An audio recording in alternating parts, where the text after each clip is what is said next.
What's up guys, NepentheZ here and welcome to the 10 most shocking ratings in FIFA 21. When EA released the ratings, there was outrage over some of the players, some of the ratings, some of the card stats, some of the upgrades and some of the downgrades that were produced. I went on to Twitter, I asked you guys for your top 3 and from that I've accumulated the top 10 most talked about shocking ratings in FIFA 21. Let's get straight into number 1. And that is going to be Gareth Bale. Now this one, guys, is not factual, just a rumour. And the rumour is that he's 79 rated. And the reason behind that is because Real Madrid tweeted their team, their FIFA 21 team, and Gareth Bale wasn't in it. The lowest rated card on that team was 79 rated, so people put 1 and 1 together, kind of came up with 5, and decided that Gareth Bale all of a sudden was 79 rated. I personally don't think he's going to be out there as a 79 rated. I think one of 3 things has happened. Number 1, he's been transferred, and the talk just isn't there yet. Maybe not finalised, and he's moved to another club. Number 2, Real Madrid just didn't want to put him in a team because they're not going to play him this season again. And number 3 is the fact that it was just a choice or something that EA decided to do on purpose, maybe to get people talking about the game. Mostly because there also wasn't Eder Militao in that team, and there also wasn't Odegaard in that team, and they're also not going to both be 79 rated. Eder Militao had a good season last season. And so I personally think Gareth Bale is probably going to come in at around an 84, an 83. Maybe he'll even still be an 85. But I don't personally think he's going to be a 79. However, it would be the best 79 rated card we have ever seen in FIFA. Next up, guys, is Zlatan Ibrahimovic. Downgraded from an 85 to an 83. He lost 4 pace, 1 dribbling and 1 physical. And people were very upset. What I'll personally say is I don't think this is too much of a problem. I know he scored 11 goals in 20 for Milan last season. He scored 10 in the league in just 18 games. However, his shooting is still the same. His passing is still the same. His dribbling and physical only went down by 1. The biggest downgrade was, of course, his pace. But you've got to remember, he is approaching 39 years old. He has had a sensational career. I don't personally feel like an 83 rated is too disrespectful for the big man. I think 85 would have been acceptable, 84 as well. But for me personally, I don't get the outrage of Ibrahimovic, but he was requested a lot as one of the biggest 3 kind of most outrageous, most shocking upgrades or downgrades in FIFA 21. What do you guys think about Ibra? I still think he's going to be as useless as he was last year, regardless. Unless, again, EA get the gameplay right and make it very well balanced, then he might be good because 88 shooting, if we had to bang them home. But yeah, I don't think he's necessarily going to be that good in game, and it's going to require, again, a very special card, like a winter card or something like that, that's going to give him a usable card in the game this year. Moving on to number 3, and that is Jadon Sancho. Now, in general, his card has been brilliantly upgraded. He's moved from an 84 deservedly to an 87 after a brilliant season with Dortmund. 20 goals in 44 games for the club.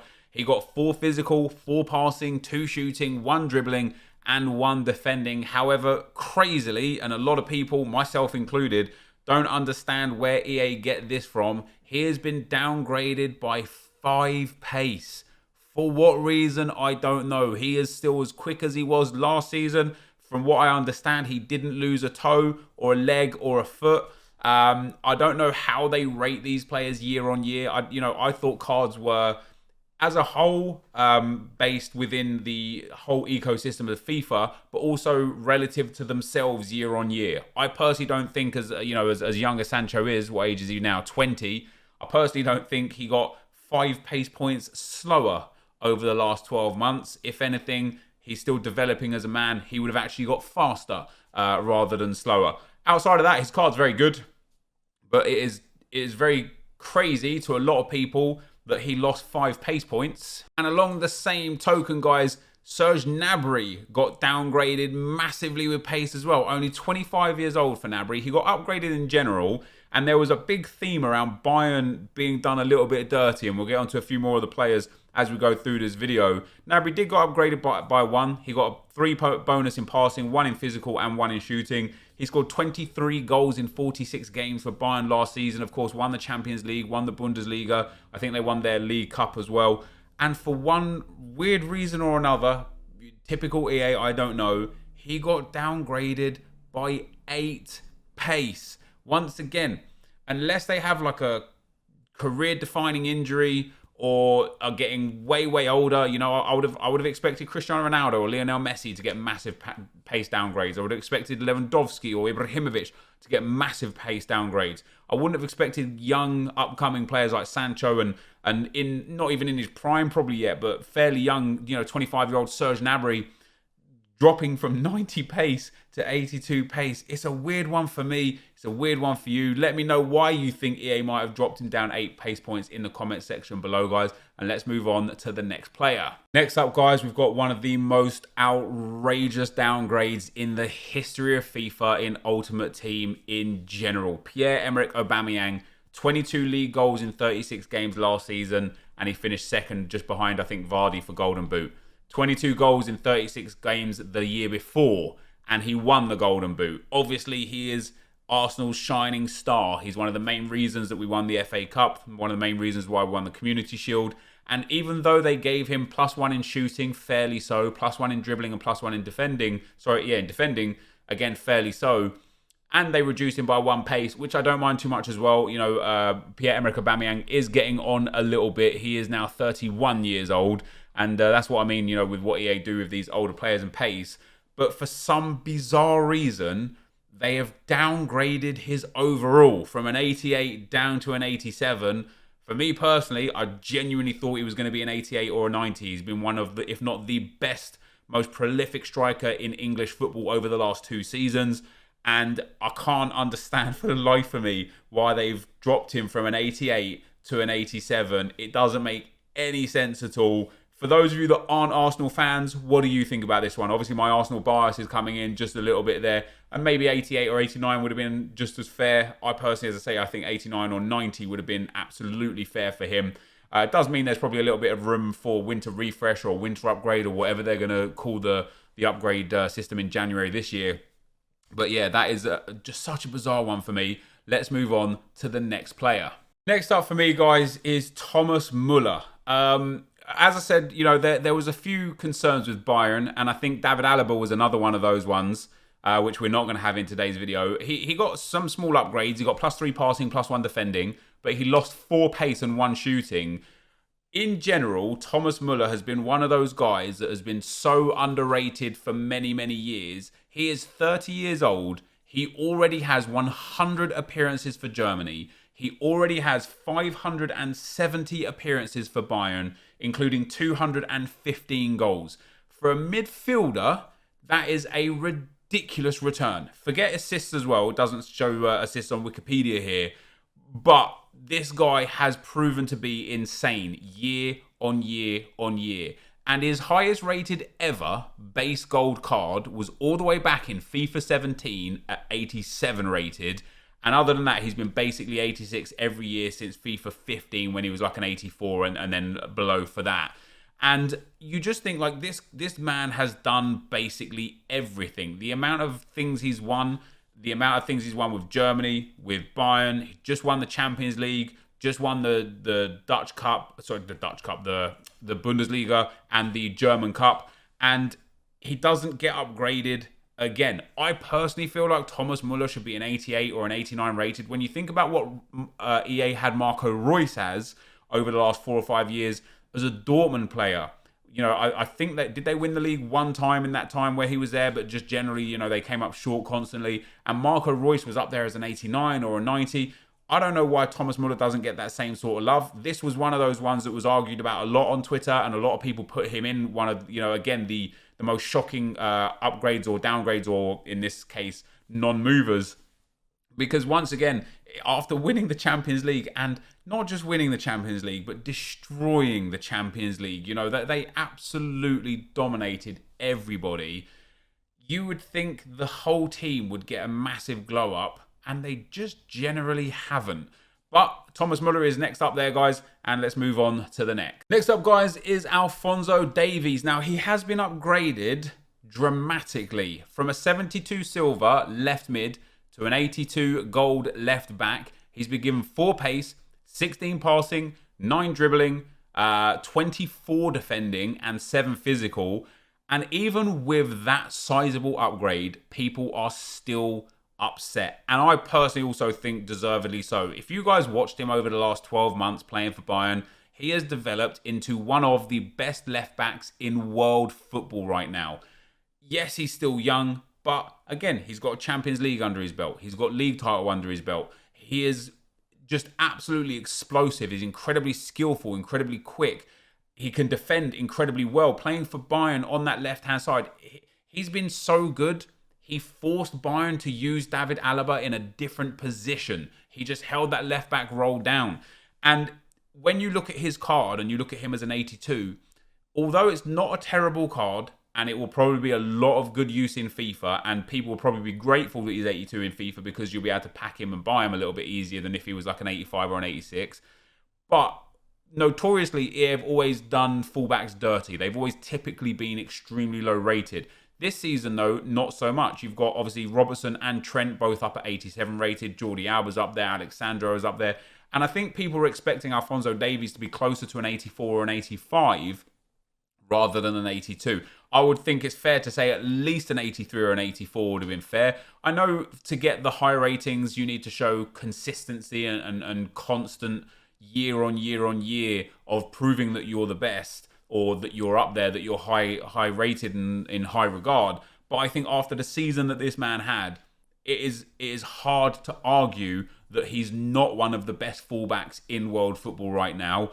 And so an 82 rated to represent that just doesn't seem right. Christian Pulisic on the screen now, guys. Only upgraded by 2 from a 79 to an 81. He got 1 pace, 2 shooting, 2 passing, 1 dribbling, 1 defending, 1 physical. And I think it is fair to say that once again, EA just haven't done a good enough job in recognising some exceptional talent. When Chelsea lost Eden Hazard, they were struggling to fill that void, to fill that little gap in that left-hand side. Pulisic, specifically the last half of the season, and even more specifically, I suppose, after lockdown and after coronavirus and whatnot, came on and just dominated for Chelsea. He is so unbelievably skillful. He's so quick. He's so good on the ball. And this card just doesn't seem like a fair representation. Now, obviously, this is likely to be a card that in FIFA 21 gets multiple informs, multiple upgrades, multiple special cards. But to showcase this now, when you compare him to the other wingers out there, is he a 90 rated card? No. Is he an 87, 86 rated card? Maybe not. Is he like an 84, 83 kind of winger? I would absolutely think so. And I don't know what it is in EA for him to have such a good season last season and to only give him that +2 from his 79 off the FIFA 20 card. Next up, guys, one of the most heavily requested players, Anthony Martial, had the best season of his career last year for Manchester United. In retrospect, Rashford got upgraded to an 85 left mid, whereas Anthony Martial did not move rating at all, but did position change. And I think that has something to do with why he's not rated higher. I know the ratings are weighted differently for different positions. For example, an 85 centre mid would be like an 87 CDM.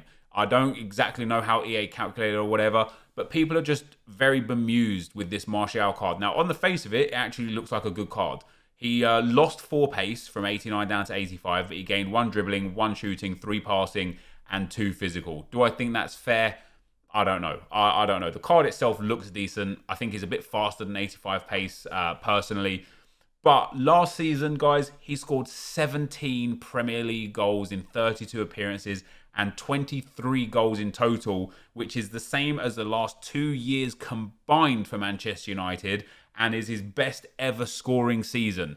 The man still being an 83 is just absolutely disrespectful. 84, maybe so. 85, probably in my opinion, where he should be looking at right now. 86, possibly. But 83, that's crazy. He is going to remind me of Kylian Mbappe from FIFA 19, who as an 83 rated card was like 180 to 200k for the first 3 or 4 months. I bet this Anthony Martial card is going to be crazy expensive for the first few months in FIFA. And as we move on to the last screen, we have got 3 of the most talked about, I would suppose. Another Bayern player in there. And the reason why there's 3 players in here in general is because people just can't understand how these players are rated this way.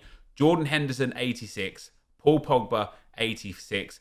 Thiago Alcantara, 85. it is fair to say that Thiago was a standout player in Bayern Munich's season last season.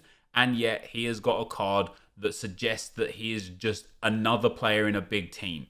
And that is crazy. I was expecting Thiago to be an 88 or an 89. And then when you look at Pogba and Henderson, a lot of this comes back into the position playing the big part. I think if Henderson was a centre midfielder, he wouldn't necessarily be rated 86, but 85 or maybe even 84. He's been rightfully upgraded. He had a very good season for Liverpool. And his card is decent, you know. He's got all right pace. Defending and physical is nice. His passing is nice. But I think the way Paul Pogba was playing for Manchester United at the back end of last season as well, you know, Manchester United's midfield and attack in general just really showed up, you know, the second half of the season. And I think people just can't understand, first of all, how Pogba and Henderson are the same rating. I think a lot of people feel like Pogba should be higher rated than Henderson. I would personally agree. But second of all, how Thiago is lower rated than the pair of them after the absolute incredible season he had for Bayern. It does seem like EA have got an issue against Bayern Munich. After the season they had, after the year that they had, they deserve a monster team. They obliterated Barcelona. They had demolished. I think they won every single game in the Champions League, no question about it. They didn't draw games in the group. They didn't have to, well, obviously there was no second legs in the knockouts anyway, but they won all of the games. And so for Thiago to come away with an 85 rated card is ludicrous. Those guys are the top 10 most shocking, unbelievable ratings in FIFA 21. If you enjoyed the content, leave a like on the video, hit that bell to get notified when the videos go live. Thank you for watching, and I'll see you next time. I'm out. Peace.